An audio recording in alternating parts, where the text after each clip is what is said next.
I have a problem with what they is said a lot today, especially by the False Memory Syndrome Foundation, that how could all of these people disappear, or how could all these babies be born? I worked with a nurse midwife. We did home births, and it's very easy not to register a child when it's born. And then they have these children that they're kidnapping and bringing in from other countries, and no one misses them because these are third world countries. And children are they have the most energy, the purest energy, they're the highest form of sacrifice.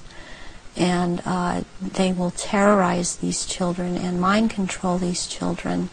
And in rituals, by the time they're brought into rituals, they may be drugged, or they may not be drugged, or they may be in an altered state because of the mind control. And they are used as actual blood sacrifices during these rituals because of, again, reptilians needing their blood. And they will take various organs from the sacrifices depending on what date the ritual may, what the ritual may be associated with on that date.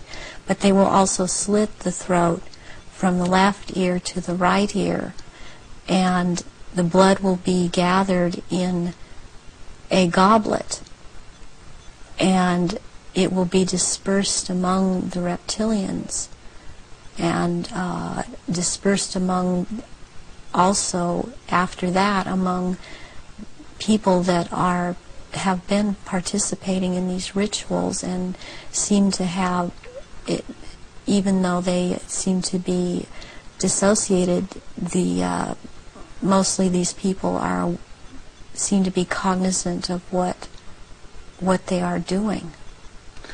Are these rituals rare? I mean, how many are there that, say, go on a year? I mean, we talking hundreds or thousands? Or there are things happening every month of the year. There is not a month in this 12-month system that something is not happening. And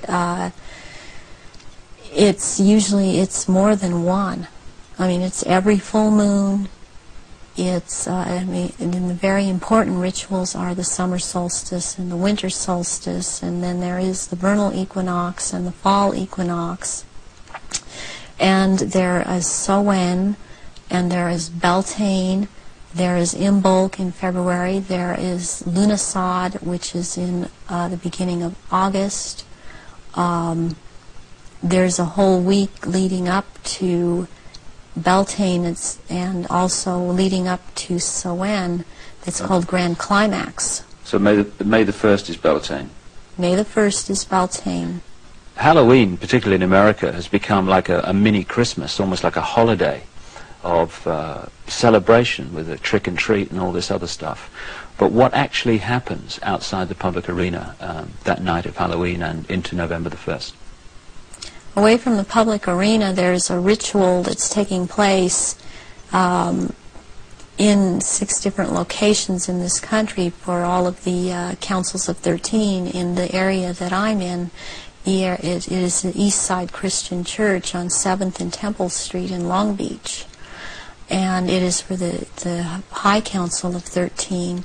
And in this country on that night, it is a satanic ritual. It's actually, there are 3 nights in a row at that church. The first night is Halloween.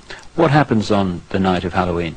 That night is about the worship and homage to Satan. And that is what a lot of people in this country know the devil to be. This is about the devil, Satan. And Christianity talks constantly. I mean, I believe they created Christianity to be what it is. And so they also have created this Satan, and so they control in that way. And on that night there's a lot of bloodshed, and there are sacrifices made to Satan. There is a person who plays the part of this in this high council that has to do with this high council. He's not on the high council, but he has to do with playing the part of Satan. He is a televangelist on TBN. He used to be, he filled in for a little while as a lead singer on Iron Butterfly many years ago, and he has long blonde hair. What's his name? At this point, I don't recall his name. It just, I recognize his face. I saw it recently on TBN, and then this is his cover, or he is DID, and he plays this part, the great deceiver Satan, on that night, on Halloween, at this church.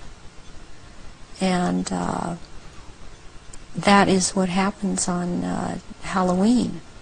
And I mean, what else I must say which is going on with Halloween in this country, it's just becoming so popular. It is also to desensitize people to the whole thing, and even this backlash Christian movement that wants to call it the Harvest Festival. It does not realize that the Harvest Festival has to do with Druidic religion.